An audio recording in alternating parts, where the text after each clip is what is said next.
Pronto. Agora que estamos gravando. Então, a ideia da aula de hoje é que a gente responda essas 3 perguntas aqui. O que é psicologia? O que é que ela estuda? E por que é que eu preciso estudá-la? Qual que é o motivo pelo qual vocês, no primeiro ano de contabilidade, ciências contábeis e administração de empresas, não estão já estudando teoria geral da administração, contabilidade aplicada, cálculo, mas passam por essas disciplinas que a gente chama de disciplinas introdutórias. Esse semestre vocês estão estudando psicologia, ética, filosofia e economia, certo? Vocês têm também uma disciplina em EAD. Qual que é a disciplina de EAD que vocês estão tendo esse semestre? Eu nem sei. Se alguém puder me responder. Eu só tenho essa que você falou. Ah, não tem uma que é online, que vocês fazem uma vez por semana online?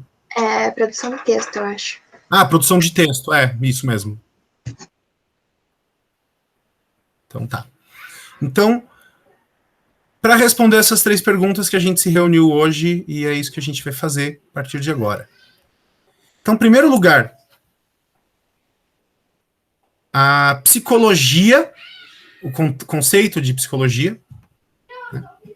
Psicologia é uma ciência que estuda a subjetividade. Deixa eu usar o marca-texto aqui, que eu acho que fica mais fácil. Peraí, aqui, amarelo. Isso. Ou seja, a nossa matéria-prima, a matéria-prima do psicólogo, é o humano em todas as suas expressões. As visíveis, que é o comportamento, e as invisíveis, que são os sentimentos. As singulares, porque somos aquilo que somos, e as genéricas, porque todos nós somos assim, ou todos nós somos parecidos. Essa definição eu tirei do livro dos professores Bock e Furtado. É uma obra a respeito de psicologia na administração de empresas. Está no programa do curso, depois eu passo o nome do livro para vocês lá no AVA e no WhatsApp. Então vamos voltar ali no nosso conceito, né? A psicologia é uma ciência, eu coloquei essas interrogações aqui do lado dessa afirmação, né? A psicologia é uma ciência.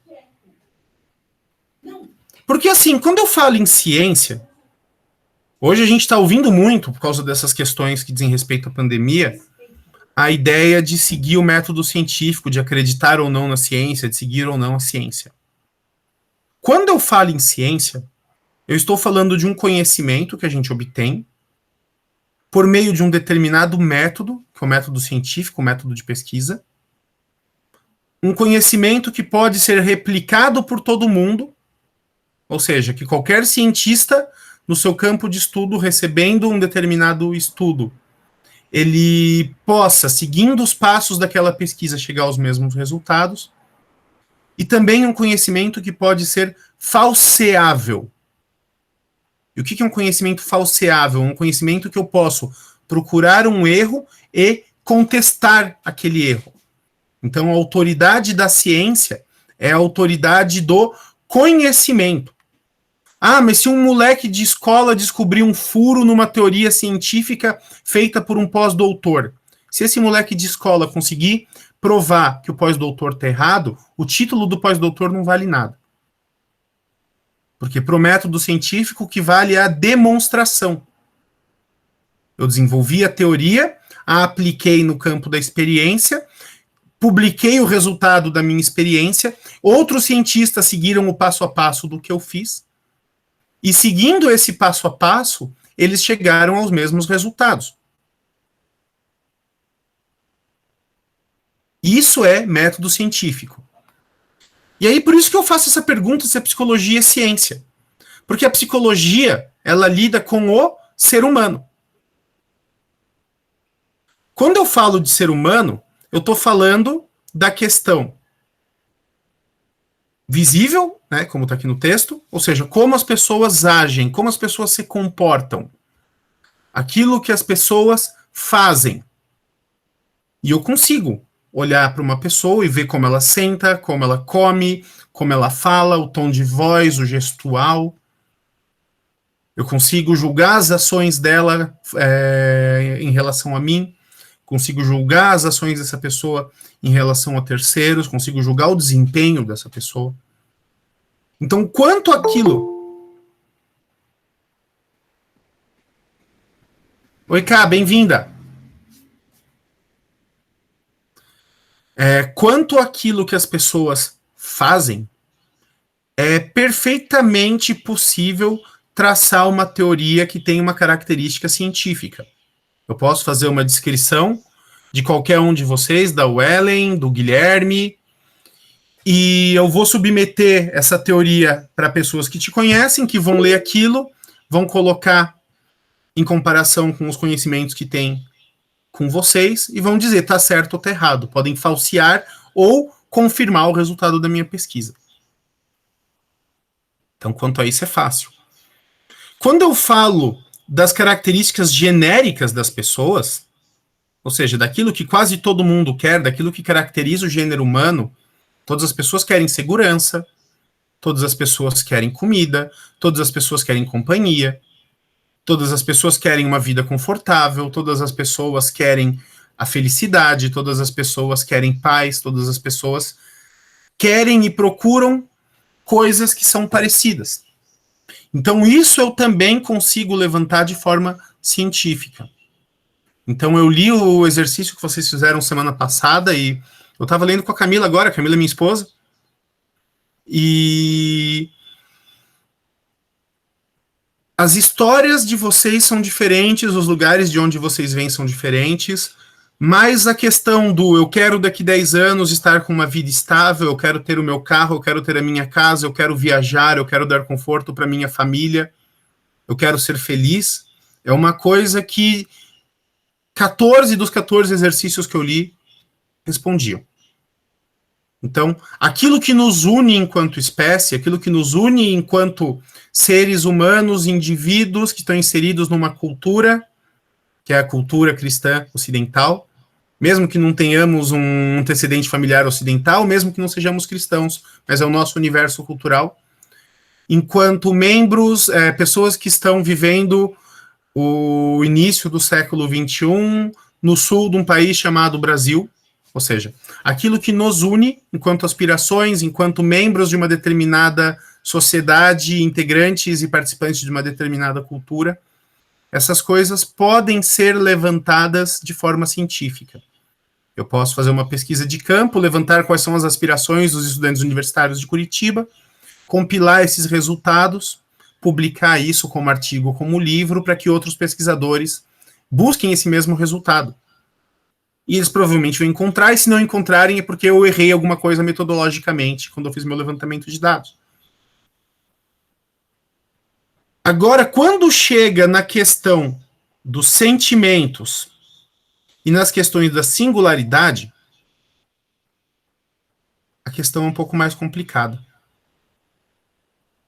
Eu tenho muita dificuldade, isso para não dizer que é impossível,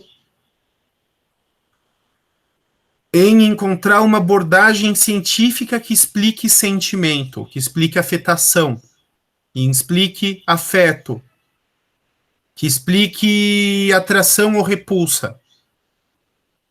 Por que eu tenho essa dificuldade? Porque o sentimento que cada pessoa carrega, os sentimentos, né, os centenas ou dezenas ou centenas ou milhares de sentimentos que as pessoas carregam dentro de si, eles se formam antes. Ó, a aluna chegando, a Bruna. Oi, Bruna, boa noite, bem-vinda. Os sentimentos que a gente carrega, eles se formam antes da formação dos conceitos que os explicam. Então, você pode, por exemplo, ter um sentimento por uma pessoa. Você gosta de um menino, você gosta de uma menina. Todo mundo tem ou vai ter um grande amor na vida. Agora, bota o desafio. Coloca isso em palavras, ou seja, transforma isso numa explicação, de modo que você consiga colocar todo o seu sentimento em texto. Para aqueles que já são pais aqui, coloca no papel o sentimento, a totalidade do sentimento que vocês têm pelos seus filhos.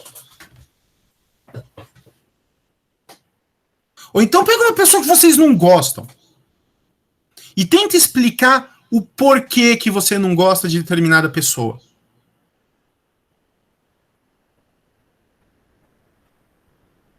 Se vocês forem tentar fazer isso, o que vocês vão perceber? Que por mais que você escreva, descreva, explique, alguma coisa ficou de fora. Porque para você explicar um sentimento, você precisa se afastar daquilo que você está sentindo na hora que você está vivenciando e transformar em palavra. E quando você faz isso, a coisa esfria. Então a expressão do sentimento nunca é igual ao sentimento que as pessoas de fato carregam.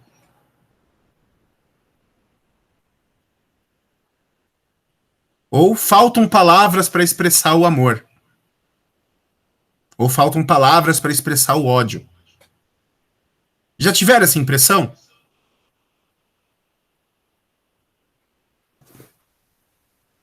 Ó, a Brenda concorda comigo.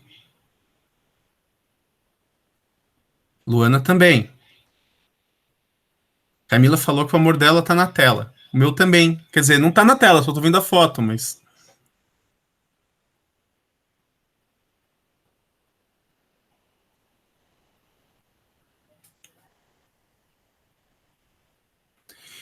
Enfim, então é muito difícil você conseguir dar uma abordagem científica para a questão do sentimento.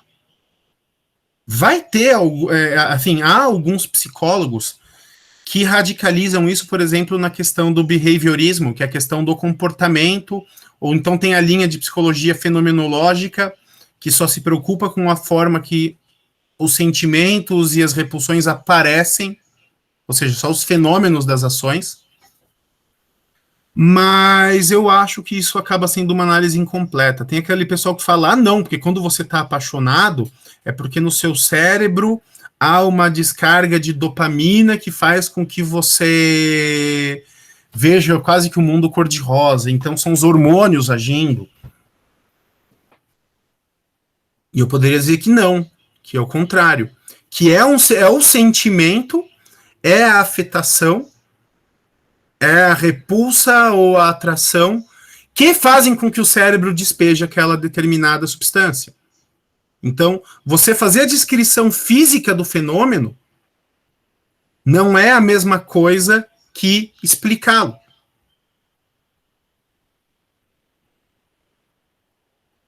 De sentimento, as pessoas falam também, explicando, escrevendo livro, escrevendo carta, mas falam por música, falam por arte, pela pintura, falam por poesia, falam por literatura.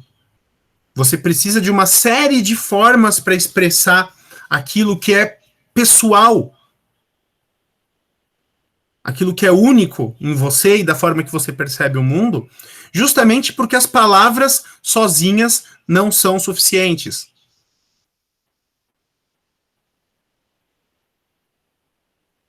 E às vezes você não sabe o que dizer para a pessoa, você não sabe como expressar um sentimento, e aí você pega um trecho de um livro que alguém mandou num meme na internet, e você fala, cara, é isso. Ou então você tá no carro, ouvindo rádio, e toca aquela música romântica, e você fala, puta, parece que isso foi feito pra mim.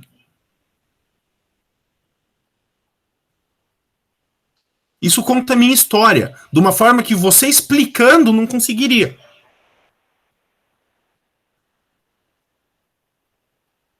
Isso mostra duas coisas. Primeiro, que é necessário uma série de formas de expressão não científicas para lidar com o sentimento. E segundo, que existem características humanas que são genéricas. Porque se o artista foi capaz de produzir aquela obra, aquela música, aquele texto, aquele poema, e você foi capaz de se identificar, de se apropriar daquilo como uma expressão do teu sentimento, isso significa o quê? Que nós carregamos sentimentos parecidos. Tem um autor que eu gosto, que é o Jean-Paul Sartre. ele fala que a vida passa sempre pelos mesmos lugares.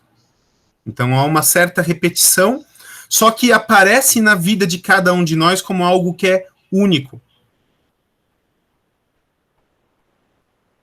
Então, sendo algo único, é algo que a gente não consegue traduzir plenamente em palavras, porque o outro não carrega a mesma história de vida, não carrega a mesma experiência que você.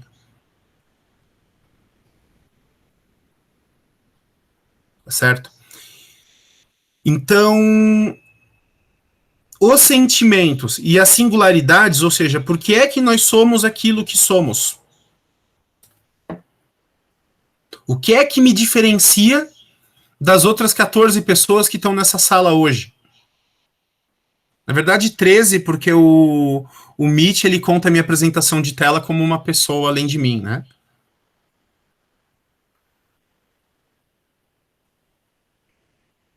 Eu sou, dentro de uma determinada perspectiva, o conjunto das relações e das situações nas quais eu me coloco durante a minha vida.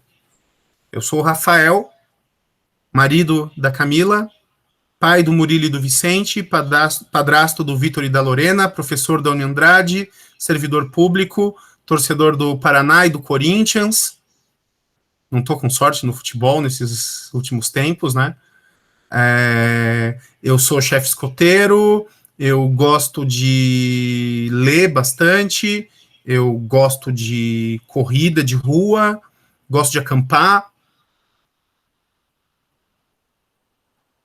Ou seja, eu sou esse conjunto de coisas que eu gosto de fazer e esse conjunto de relações com as quais eu travo, assim, as relações que eu travo durante a minha vida. Eu sou filho da Tereza, eu sou irmão do Guilherme, eu sou filho do Olímpio, meu pai, falecido. Eu sou amigo dos meus amigos, eu sou colega dos outros professores de vocês. Ou seja, eu me defino por meio das minhas relações pessoais. Eu me defino por meio das coisas que eu gosto e que eu faço. Mas para além disso, a gente consegue... e do Ramon também, eu tô esquecendo do meu cachorro. Eu tenho um Beagle, falei para vocês semana passada. Mostrei até a foto dele, né? E eu me defino, então, pelas relações que eu travo e pelas coisas que eu faço. Cada um de vocês pode contar uma história parecida. Só que, para além disso, tem uma essência, tem um algo dentro de vocês que é único. Que é justamente aquilo que os antigos chamavam de ânima, que é alma, ou psique. Psicologia, o estudo da psique. Psique a gente pode traduzir tanto por mente quanto por alma. Então, aquela coisa que existe dentro de você que faz com que você seja um indivíduo, ou seja, algo que não pode ser dividido, algo que é único. E se a gente está falando de algo que é único, é alguma coisa que eu não consigo replicar em laboratório, que eu não consigo replicar em pesquisa de campo. Então eu tenho as minhas dúvidas quanto a esse caráter científico da psicologia. Eu acho que a gente consegue, na psicologia, travar um método, uma série de métodos, porque é uma série de escolas de psicologia, a gente vai estudar isso mais adiante, para atingir determinados resultados. Então, a gente tem a psicanálise, que ajuda muito na questão do autoconhecimento e do tratamento de questões que até chegam a se tornar problemas de saúde, problemas psiquiátricos. A gente tem a relacional sistêmica, que ajuda muito na questão de dinâmicas de casal e de família e de grupos. A gente tem o behaviorismo, que nos ajuda a compreender um pouco, numa leitura junto com a sociologia, o comportamento da sociedade, de um grupo de consumidores, de um grupo de clientes. A gente tem a fenomenologia, que nos ajuda principalmente no campo ético-jurídico. E a gente tem todas essas ferramentas, então, da psicologia para nos auxiliar na nossa vida pessoal, enquanto indivíduos, enquanto pais, filhos, amigos, esposos, esposas, empregados, chefes. A gente tem a psicologia que a gente pode usar na identificação de tendências e nichos de mercado e de sociedade, psicologia de massas, que a gente pode usar para influenciar o comportamento dos nossos clientes, a gente pode usar para compreender o comportamento dos nossos clientes. E a gente tem a psicologia, principalmente, pelo menos no meu ponto de vista e dentro daquilo que eu vou apresentar para vocês esse semestre, como ferramenta de autoconhecimento, né? Eu estou falando aqui de subjetividade, né? Quando eu falo de uma coisa subjetiva, eu estou falando de uma coisa que é interna. O contrário de algo que é objetivo, o contrário de subjetivo é objetivo. Quando eu falo em objetivo, eu estou falando de objeto, de algo que está fora de mim, algo que eu posso descrever, porque não é eu.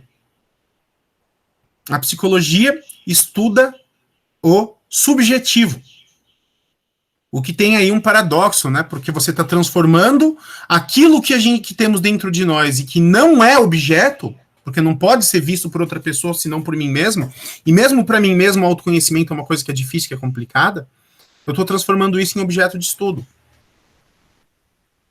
Né? Eu estou, com isso, fazendo uma busca nessa questão de autoconhecimento daquilo que a gente chama de personalidade. A persona, a pessoa que eu penso que eu sou e que eu projeto para as outras pessoas quando eu me coloco em relação com elas. E o que é personalidade? Nada mais do que o ponto de encontro, né? O ponto de intersecção entre essas informações externas que dizem respeito àquilo que nos une enquanto grupo e aquilo que nós fazemos enquanto comportamento, que pode ser medido e pesado e pesquisado, e aquelas informações que são internas, que dizem respeito aos meus sentimentos, às minhas afetações, aos meus gostos, às minhas expressões pessoais, às minhas singularidades. A personalidade é o ponto de encontro entre essas questões. Personalidade, ou seja, a pessoa que nós somos, é onde essas coisas se encontram. Falando assim, né, trazendo o texto a partir de conceito, parece até uma coisa um tanto complicado. Mas é só a gente parar para pensar que cada um de nós aqui nessa sala e cada pessoa que existe no planeta Terra, que está viva e respirando por aí, ou que já viveu, é o quê? É uma soma das experiências que teve em vida, dos valores que carrega dentro de si e do meio no qual foi criado, da herança genética e da herança social.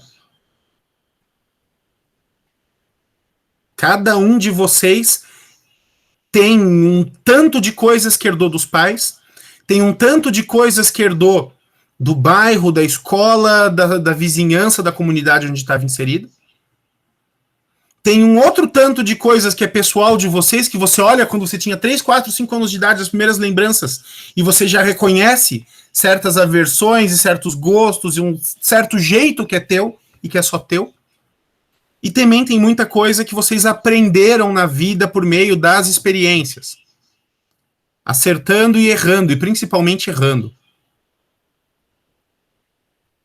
A soma desses 4 fatores, o cruzamento desses 4 influenciadores, é o que forma a nossa personalidade. Então, assim, eu não acredito em determinismo, eu não acredito que ninguém, por conta dos traumas que sofreu, ou por conta do ambiente onde cresceu, ou por conta dos problemas que teve na vida, esteja preso e determinado a repetir os mesmos erros e os mesmos sofrimentos até o fim dos tempos, ou pelo menos até o fim da própria vida. Nenhum desses fatores que eu citei aqui, ele é determinante. Nenhum desses fatores tem a palavra final quando diz respeito à nossa personalidade. É claro que a minha influência genética fala forte, que eu tenho muito dos meus pais. E quanto mais velho a gente fica, mais a gente percebe isso.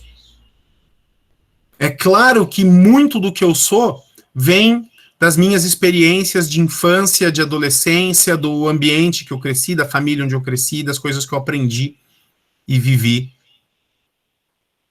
É claro que tem aquilo que é só meu e que eu acho que já veio de fábrica. A memória ruim, a teimosia, o senso de humor peculiar. E é claro que tem muita coisa que eu aprendi vivendo, dando cabeçada, errando. Nenhuma dessas coisas dá a palavra final. Então eu fico puto da cara quando eu escuto alguém falando: o sujeito é mal sucedido na vida, mas também coitado. Porque ele veio do bairro tal, ou porque o pai e a mãe dele faziam não sei o que faziam. Ele passou por um trauma, então a vida dele está acabada. Ele rouba, mas é porque ele era pobre. Ele trai, mas é porque o pai bebia. Ele rouba, mas todo mundo rouba. Essas são formas de fugir da própria personalidade.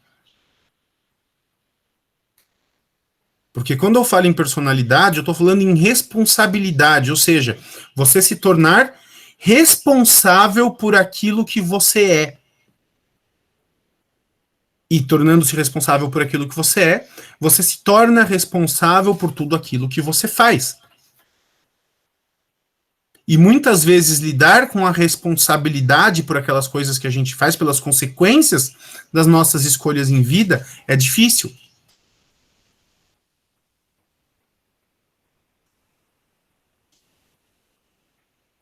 Estou falando alguma coisa aí que vocês não estão entendendo? Vocês estão com alguma dúvida? Se tiverem, por gentileza, chat ou abram o microfone aí, podem falar.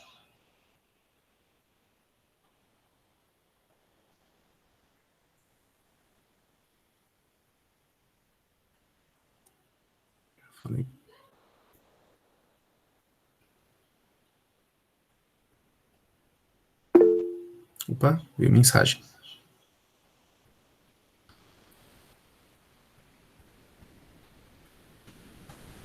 Sem dúvidas. Beleza, velho. Então, tudo isso vai para a prova, tá?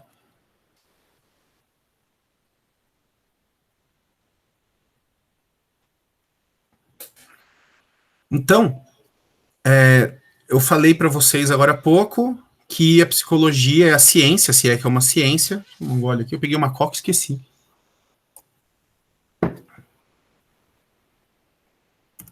Que estuda a subjetividade. Então, a subjetividade é o âmbito interno da nossa personalidade, aquilo que está dentro de nós. Quando eu falo subjetividade, o que é subjetividade? E aí está a definição na tela. Vocês já têm o material, se quiserem anotar, não sei se vocês fazem aula com um bloquinho do lado, com um caderno. Subjetividade é o âmbito dos registros de memória, dos sentimentos, das emoções, das palavras, dos sentidos, das imagens, que vão sendo produzidas e vão produzindo o que somos e nos tornamos.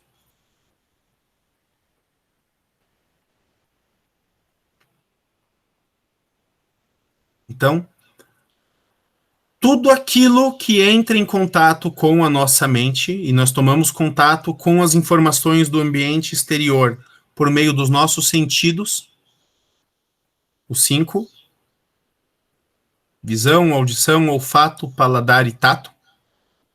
Tudo aquilo que entra em contato com os nossos sentidos é registrado na nossa memória.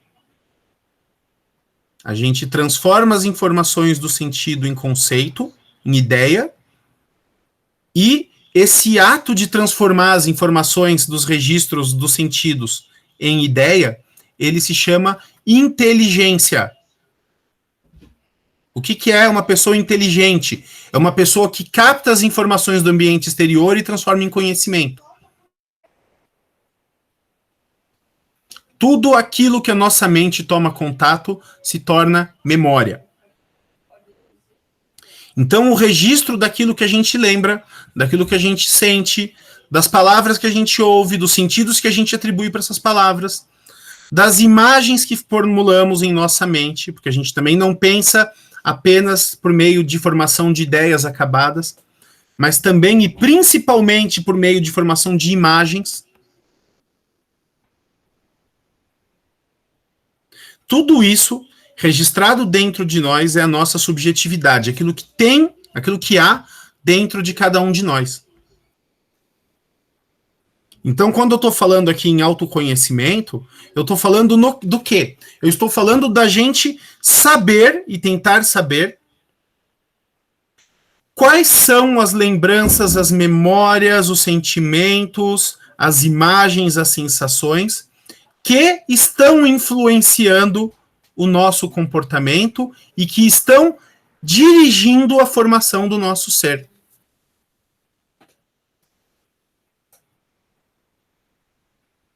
Para onde a nossa alma está se dirigindo, está se movendo.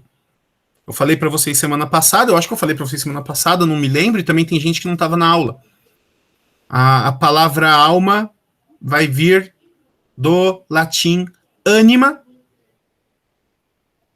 que por sua vez significa movimento.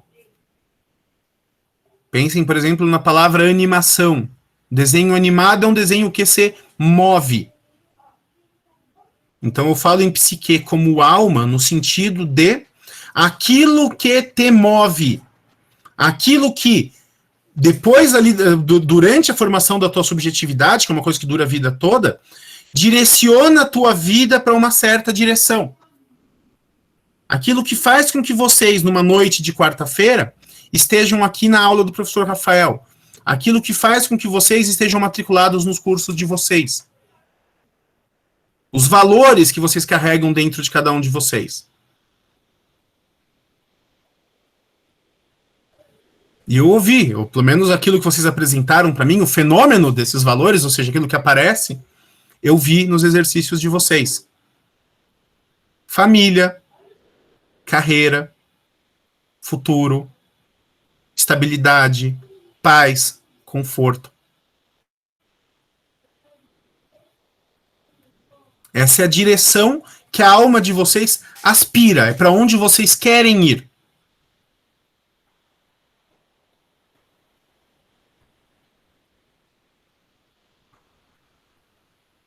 Se fosse só isso, psicologia seria uma coisa muito fácil, seria até uma coisa desnecessária. Né? Deixa eu ver aqui só qual que era o próximo slide.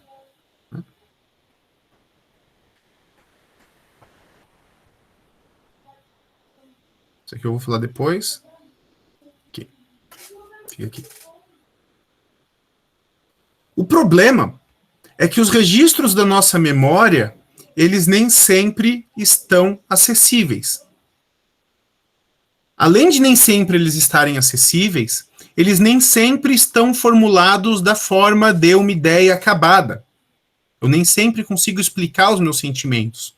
Eu nem sempre consigo explicar as minhas atrações e rejeições. Eu nem sempre consigo lembrar dos eventos que formaram o meu caráter. Por que isso acontece? Isso eu vou trazer uma perspectiva que diz respeito à psicanálise, que é uma das linhas de psicologia, que foi desenvolvida por Sigmund Freud e por Carl Jung.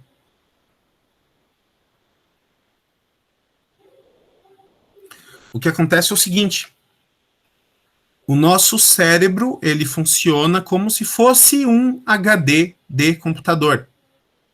Ou um DDR, né, para ser mais atualizado. Ele funciona como um HD de computador. Não sei se vocês sabem, mas nada que é gravado em um HD de computador é apagado. Ah, eu deletei o arquivo do meu computador. Você não deletou o arquivo. O arquivo ele é sobrescrito. Mas aquela informação está lá. E se você usar um recuperador de dados, você consegue recuperar os dados que foram apagados do teu HD. Na nossa mente é a mesma coisa.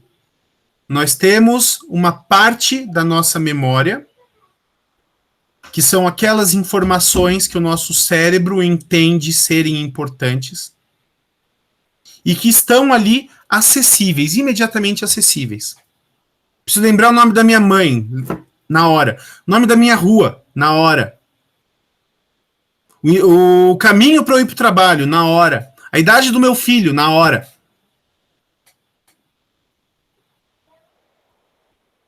O horário do programa que eu gosto na TV ou do jogo de futebol, na hora. Mas a gente tem algumas outras coisas que a gente fez ou vivenciou ou viu e que não aparecem automaticamente na nossa mente. Por dois motivos. O primeiro e mais banal, mais prosaico deles, é o de que muitas das coisas que a gente aprende, ouve, escuta, ouvir e escutar não são a mesma coisa, né?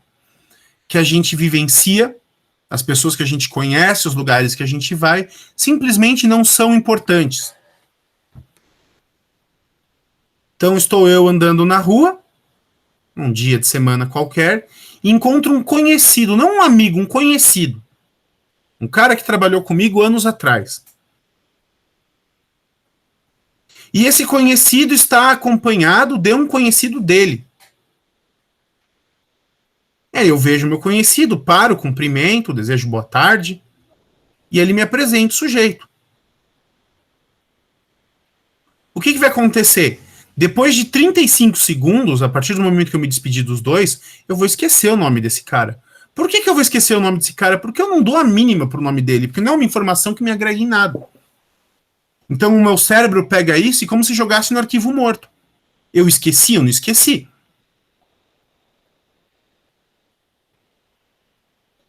E aí pode acontecer, deu 2 ou 3 anos depois, tá andando no centro, passa em frente de uma loja, Renner. Nossa, o nome daquele fulano de 2 anos atrás era Renato. Por quê? Porque a nossa mente trabalha por associações. Às vezes você lembra de um troço super aleatório do nada e você não sabe o porquê. E por que você não sabe o porquê? Porque você fez uma associação, seu cérebro automaticamente fez uma associação que tirou daquele arquivo morto uma informação que estava lá porque estava sem uso.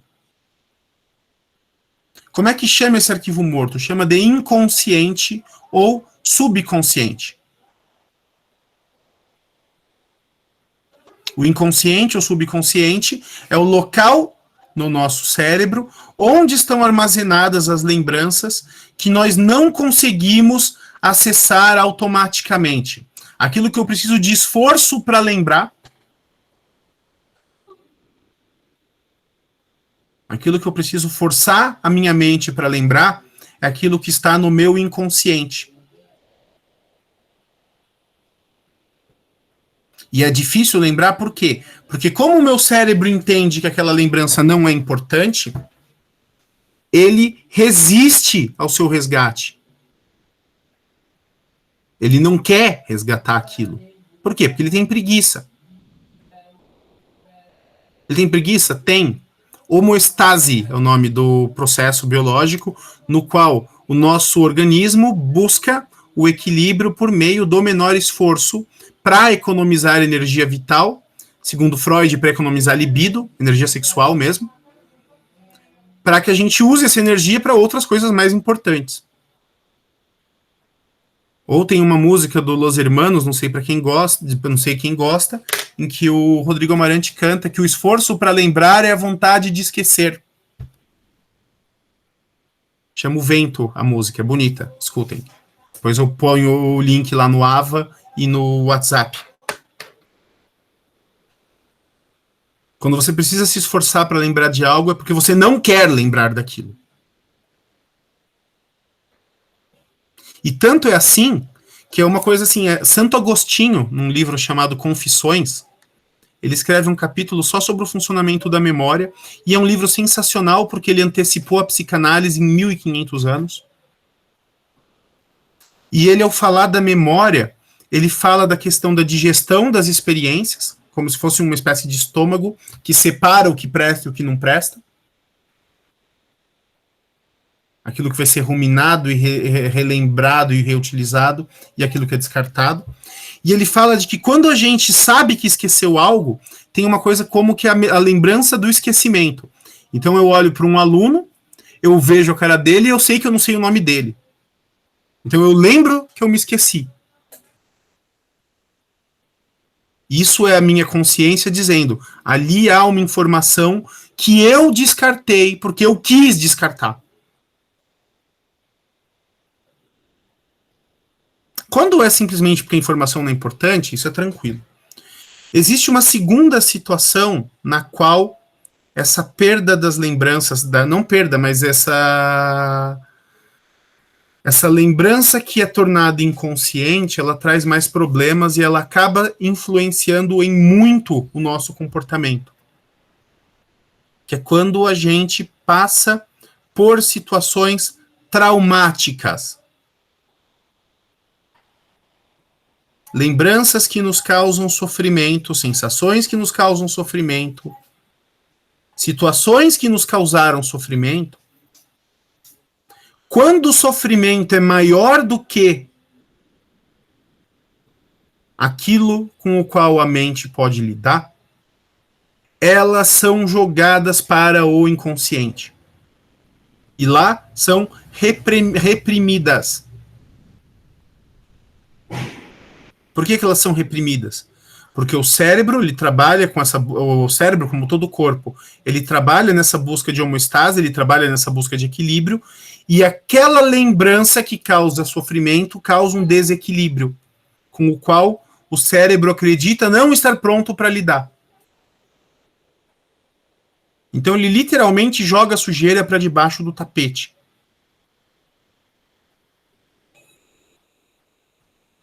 Se ele conseguisse simplesmente jogar a sujeira para debaixo do tapete, estaria ótimo. Mas eu não sei se algum de vocês aqui já tentou fazer faxina, e a merda de você jogar a sujeira para debaixo do tapete é que a porra da sujeira volta. E volta com formigas, e com traças, e com mofo. E cheirando mal. Vocês lembram que eu falei agora há pouco de Santo Agostinho, né? Tem uma coisa que é a chamada lembrança do esquecimento. A pessoa com maus hábitos de faxina que joga poeira para baixo do tapete. Mas é desse jeito mesmo, né, Ellen?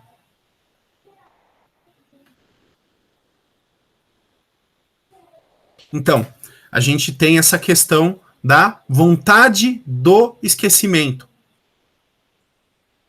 E da lembrança do esquecimento. Então, o nosso consciente sabe que há algo que está sendo bloqueado. E mais, ele quer manter aquilo bloqueado.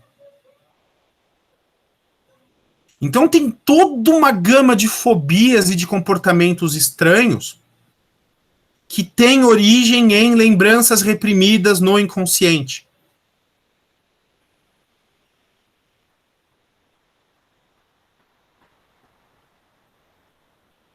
Tem gente que tem medo de voar, que tem medo de falar em público, que tem medo de atravessar a rua, que tem medo de cachorro. Contei para vocês a minha história do medo de cachorro.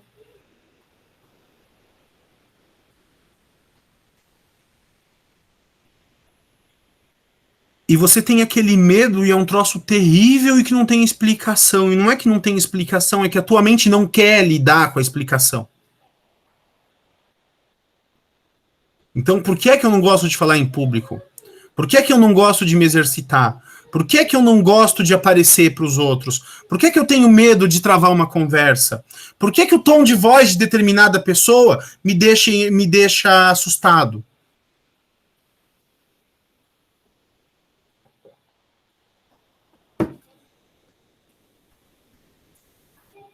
É bem provável que esses comportamentos e esses medos tenham origem em lembranças reprimidas, que podem ser extremamente banais.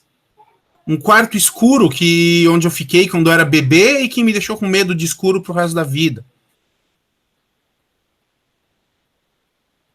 Uma situação até traumatizante, segundo Freud e segundo a Melanie Klein também, que foi discípula dele e desenvolveu a psicanálise voltada para as crianças, principalmente, e para as mulheres. Pode vir até do útero materno. Então, um dos postulados da psicanálise é de que é possível tratar fobias, medos, traumas por meio do acesso ao inconsciente, porque lá você vai descobrir a origem do medo e você conscientemente vai trabalhar aquele medo de forma a eliminar o comportamento que ele causa. Mas por que eu falei isso tudo? Porque muito dos nossos comportamentos, nós não temos conhecimento da origem e do motivo. Muito da nossa... Eu sou tímido. Por que eu sou tímido? Porque eu não gosto de aparecer em público. Por que você não gosta de aparecer em público? Porque eu não gosto. Não, tem um motivo, tem uma explicação ali. Pode ser uma coisa que é um traço da tua personalidade. Você pode ser simplesmente um introvertido. Professora Alessandra, boa noite. Boa noite, tudo bem, prof? Vou Tudo ótimo. A aula. Oi? Vou atrapalhar um pouco tua aula. Pois não, fica à vontade. Só queria dar um alô aí para os meus calouros, saber se está tudo ok com eles, se eles têm alguma dúvida.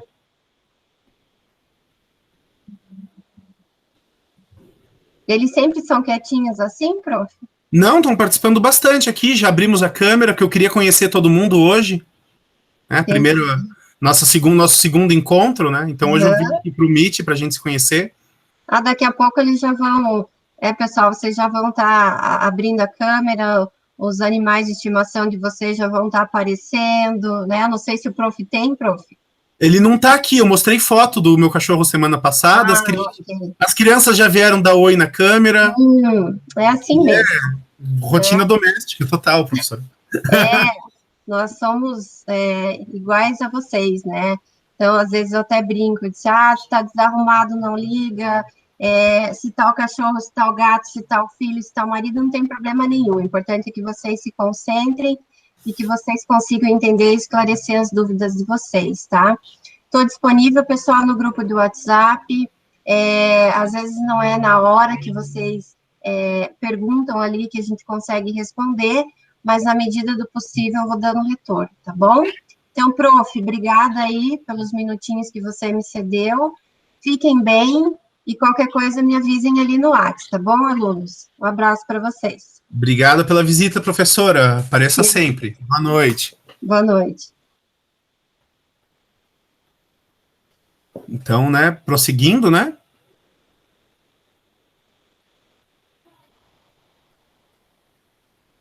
Onde é que eu parei? Eu estava falando, né, dessa questão de que muito do nosso comportamento a gente não sabe da explicação e da origem dele.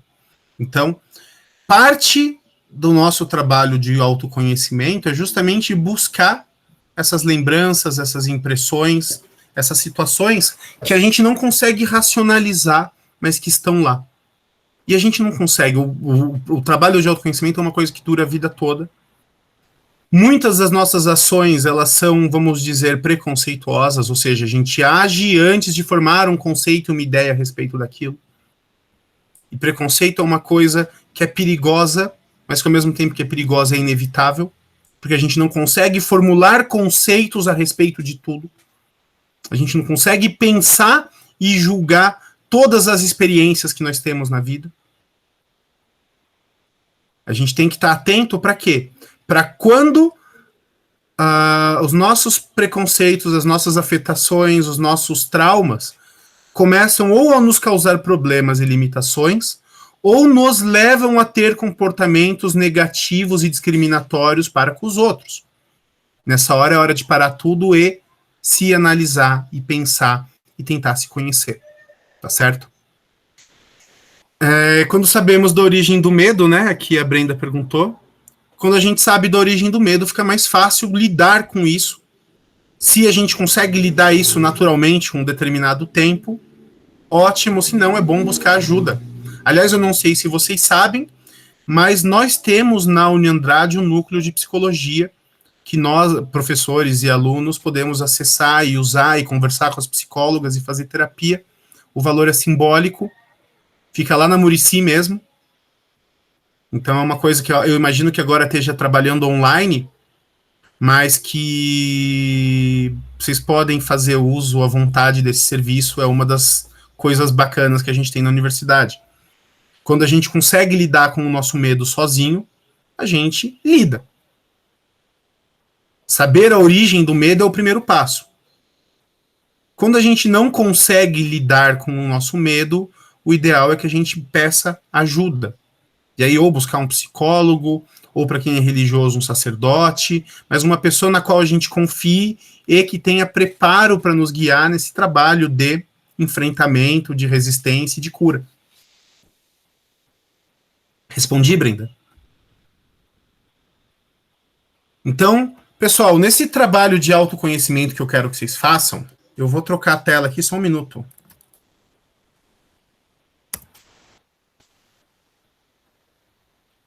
Eu vou colocar o link lá no... Eu vou colocar o link lá no Ava, eu vou colocar aqui para vocês também e vou compartilhar a tela. Tá? Só um minutinho. É que meu navegador tá uma bagunça, porque eu tô com todas as respostas que vocês me deram do exercício da semana passada aqui online. Tô fechando aqui e eu tô com medo de fechar junto a janela do Meet. Peraí, fechou. Pronto. Eu vou compartilhar a tela e eu vou mostrar para vocês aqui.